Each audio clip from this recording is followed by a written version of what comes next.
Lights up.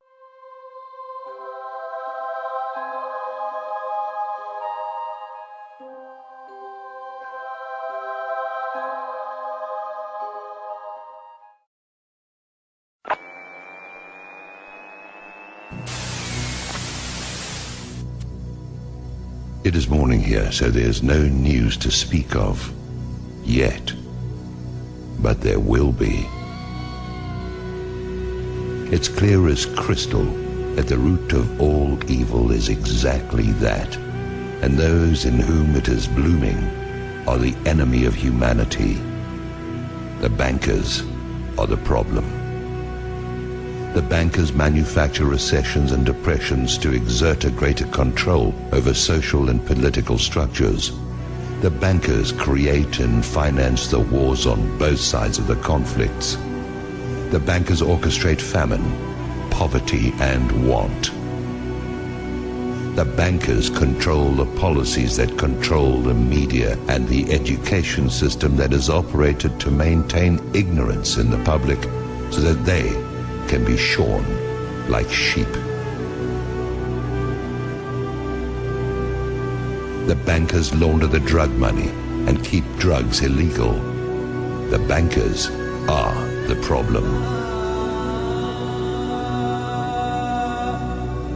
The international banker is the scum of the earth, and they have to be brought to account. What will accomplish this? There are several possibilities. One of them is a real run on Wall Street, where the public goes into their offices and dispenses frontier justice on their person. The other is some kind of cosmic intrusion of forces that I won't begin to speculate on. And the other is some kind of financial miracle in which they actually wind up broke. But I don't know how something like that would work. The most likely is a combination of the first two, where the second channels through the first. Once the cost of food, lodging, and fuel hits a certain point, the public will be universally galvanized by the force that builds up from the pressure of their asses against the wall. We can be there in a few days. Once the system begins to collapse, it will have its own speed of free fall, and things will move at a spectacular rate of change. It will be like the way weather can suddenly transform in the South Seas. At the point when this begins to occur, the probability of global conflict will accelerate to maximum thrust. This is the primary truth about imperial currency activity. When the money goes south, violent attention goes east. Yes, maybe it will all just limp along on crutches while plastered with band-aids, but that goes contrary to the mathematics.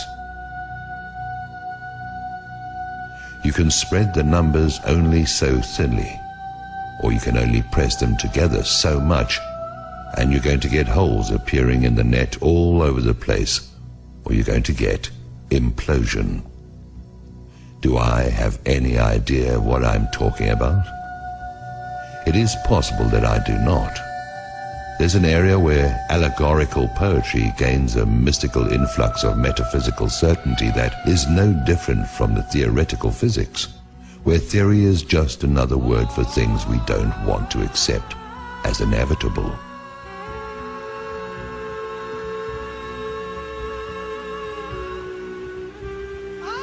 Maybe freedom's just another word for no one left to screw. It stands to reason that sooner or later the public will have no further option but to declare open season on the bankers. They'll be hunted down as the be-all and end-all of everything dangerous and wrong. They are a plague and a pestilence as bad as any epidemic. They are the whiskey and yellow fever blankets on the reservations of ordinary life. They are anthrax masquerading as sweet and low.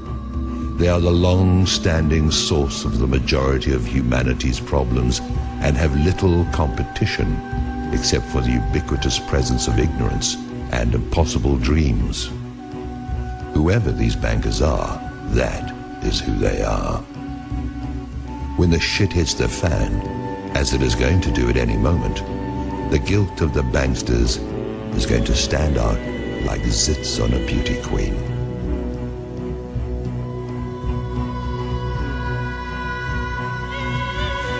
The transformation in the mind of the public is going to be immediate.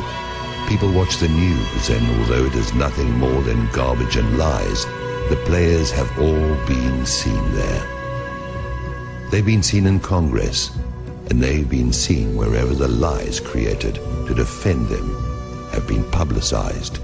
They are a known quantity. There is no argument of any kind that can be used to generate sympathy for the bankers, who are either behind or finance every outrage against the public that is in existence. Now, their day is at hand, and they show no signs of having any kind of clue. They sit at their vanities and admire their image like Marie Antoinette. They whoop it up like Louis XVI in Versailles, surrounded by gold leaf wallpaper and sycophants, while they diddle the sons and daughters of a dying empire that they brought to pass.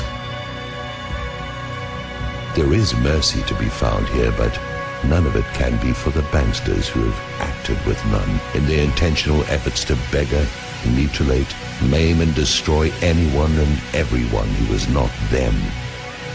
That mercy is for the public who, like Lefty, only did what he had to do.